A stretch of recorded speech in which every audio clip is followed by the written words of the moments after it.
कदाचित आम्ही केलेल्या पूजेत जर आम्हालाच समाधान प्राप्त होत नसेल तर देवाला कुठून समाधान प्राप्त होणार आहे? म्हणून आधी आमचं मन एकाग्र पाहिजे, आमचं चित्त एकाग्र पाहिजे आणि तो भाव त्या ठिकाणी प्रगटही झाला पाहिजे. कुठेतरी आम्ही कोणाला तरी शरण गेलो पाहिजे, हे फार महत्वाचं आहे.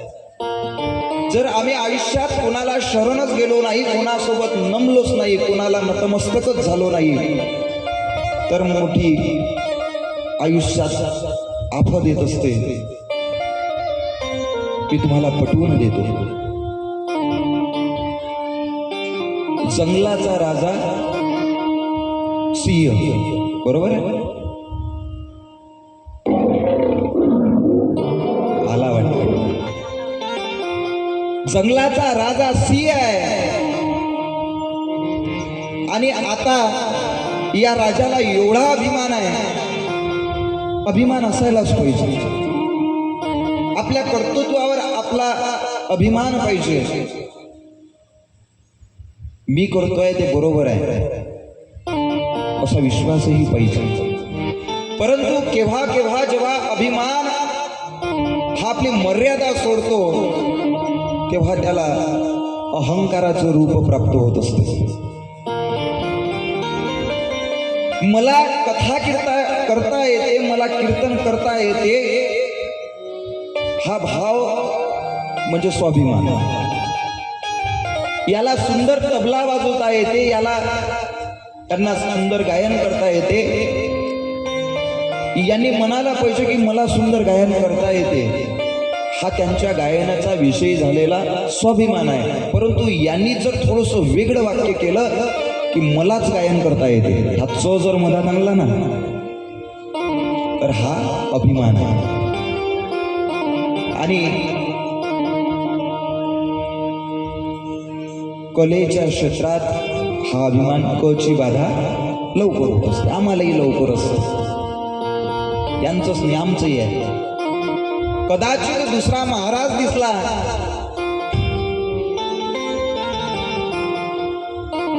तर त्याच्या मनात या महाराजांविषयी द्वेष पैदा होत असतो, ईर्ष्या पैदा होते. परंतु नेहमी आम्हाला मार्गदर्शन करणारे, नेहमी आम्हाला बोट धरून समोर नेणारे ही अशी मंडळी आहेत. म्हणून बऱ्याचदा हे असं मोठं व्यासपीठ आम्हाला प्राप्त होते. मंडळी, ज्या सिंहाला मी जंगलाचा राजा आहे, माझ्या समोर इतर कोणाचीच चालू शकत नाही, हा गर्व आहे. आणि एका दृष्टिकोनातून जर विचार केला तर हे सत्य सुद्धा आहे. त्याच्या समोर कोणाची चालते का? नाही. आणि अशाच एका जंगलात काही गुराखी रोज गावातले जनावर चरण्यासाठी घेऊन जात होते. गावाला लागूनच तो डोंगर असल्या कारणाने एक दिवस त्या ठिकाणी तो सिंह आला, तो वाघ आला आणि जंगलातून त्या कळपातून ती रडकांडी ऐकली.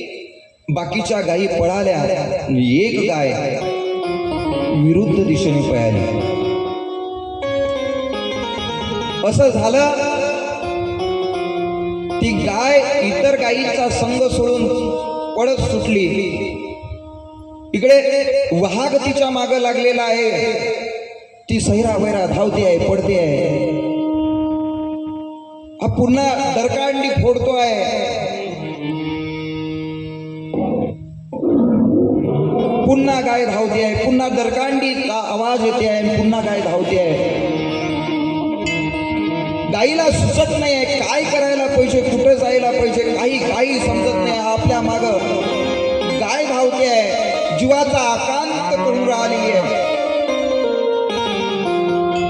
आणि अशात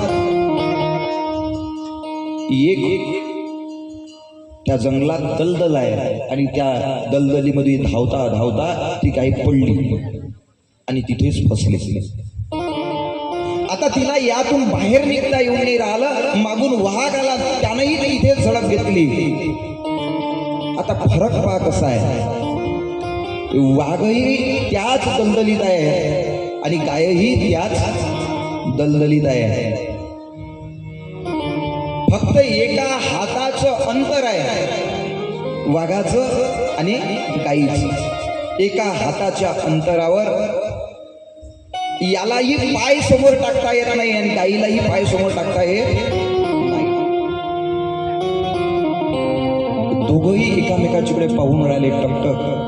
आणि आता ही गाय त्या वाघाला विचारते, वाघ दादा, अहो तुम्ही कधीतरी आयुष्यात गुरु केलाय? आयुष्यात कोणाला तरी शरण गेले आहात? आयुष्यात कोणाला तरी नतमस्तक झाले आहात? तो वाघ म्हणते, मूर्ख झालीस? अरे या जंगलाचा राजा आहे मी. सगळे जीव, सगळे जनावर, सगळे लोक मला पाहून दूर पडतात आणि तू मला विचारतेस कोणाला तरी शरण गेली आहे का म्हणून? ती गाय पुन्हा त्याला म्हणते, नाही नाही, कधीतरी शरण जाव आपलं. गाय वाघाला उपदेश करते, शरण गेलं पाहिजे, नतमस्तक झालं पाहिजे, कोणाला तरी गुरुस्थानी मानलं पाहिजे. मंदिरात जायचं असते, पूजा करायची असते, त्या पिंडेवर अभिषेक करायचा असतो, फुलं वाहायची असतात. कधीतरी शरण जायचं असते. मी मी मी मी करून चालत नाही. तो वाघ पुन्हा तिला म्हणतोय, अगं मीच राजा आहे, मला काय कुणाची गरज आहे? मग वाघ त्या गाईला विचारतोय, तू कोणाला शरण गेलीस? हो म्हणे, मला मालक आहे. मला कोण आहे? मालक आहे. म्हणे काय कामाची आहे तुझी जिंदगी? दुसऱ्याच्या भरोशावर जगते आहेस? अरे माझ्यासारखं जगायला पाहिजे, राजा होऊन जगता आलं पाहिजे. कोणावर अवलंबून राहायचं नाही, कोणावर अधीन राहायचं नाही. ती गाय म्हणायला लागली, मी कुणाच्या तरी खुंट्याला बांधून असते, कुणाची तरी सेवा करते, कुणाच्या तरी मुलाबाळांना दूध देते आणि तेही लोक माझी प्रेमानं तेवढ्याच श्रद्धेने सेवा करत असतात. शरण जायचं असते. आणि मग जेव्हा वाघ ऐकत नाही तेव्हा मात्र आता गाय उपदेश करते. गाय तिच्या मनातलं बोलून दाखवते. गाय म्हणते आहे, अहो दादा, शरण याच्यासाठी जायचं असते, आपल्याला मालक आवश्यक असतो. आता बघा, आता 5 वाजलेले आहेत. आता थोड्या वेळानं दिवस मावळे येते. मी ज्या घरी राहते, मी ज्या खुंट्याला बांधून राहते, त्या घरचा मालक मला शोधत येईल. आपली गाय आली नाही, आपली गाय आली नाही, तो माझा शोध घेईल आणि तो मला सोडून सुद्धा घेऊन जाईल या ठिकाणी. वाघ म्हणते, असं होऊ शकते? म्हणते, बघा आता झालं, 5 वाजलेले आहे, आपली गाय आली नाही. त्या मालकानं त्या गुराख्याची भेट घेतली. त्यांनी सांगितलं की गाय सैरा वैरा पडत गेली. वाघाची डरकांडी ऐकली, माहित नाही कुठं गेली. त्यानं घरचे 2-4 गडी घेतले, हातात टार्च घेतले, दंडूक घेतले, चरहाड घेतलं आणि तो जंगलाच्या दिशेने निघालेला आहे. रात्र झालेली आहे, दिवस मावळलेला आहे आणि अशात कुठेतरी गाईचं घाटू त्याच्या कानावर ऐकू आलं. तो त्याच्या आवाजाच्या दिशेने गेला. पाहिलं तर काय, वाघ आणि गाय दोन्ही एकाच खड्ड्यात पडलेले आहे, अटकून आहे. आता त्या मालकाच्या मनात बसून सुद्धा तो वाघाला बाहेर काढू शकत नाही. त्यानं चरहाडे टाकले, माणसं गडी बोलावले, त्या गाईला सुखरूप बाहेर काढलं आणि वाघ मात्र तिथंच अटकून राहिला. माझा दृष्टांत संपला. आता सिद्धांत काय आहे पहा. ही काय काय सांगते त्या वाघाला. ही सांगते की बाबा रे कोणाला तरी शरण जायचं असते. वाघ म्हणते मीच मालक आहे, मीच मालक आहे. आता यामध्ये दोन भाव आहे, दोन गोष्टी शिकायला भेटतात. ज्यानं म्हटलं मीच मालक आहे तो गट्ट्यात फसल्याशिवाय राहत नाही. ज्यानं शरणागती पत्कारली आहे, ज्यानं कोणाला तरी सांगितलेलं आहे अरे शिवा अरे भोलेनाथा तू हे निपटून घे, तू करून टाक, तू मोकळा हो. जेव्हा आपण त्याच्यावर भार देतो, जेव्हा आपण त्याला समर्पण करतो की देवा आता तूच आहे, तेव्हा तो आपल्याला सहाय्यकारी होत असतो. चित्त परम पुनीत बनेगा, चित्त परम पुनीत बनेगा, जब प्रभु शरण में होगा. चित्त परम पुनीत बनेगा, चित्त परम पुनीत बनेगा, जब प्रभु शरण में होगा, जब प्रभु शरण में होगा.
प्रभु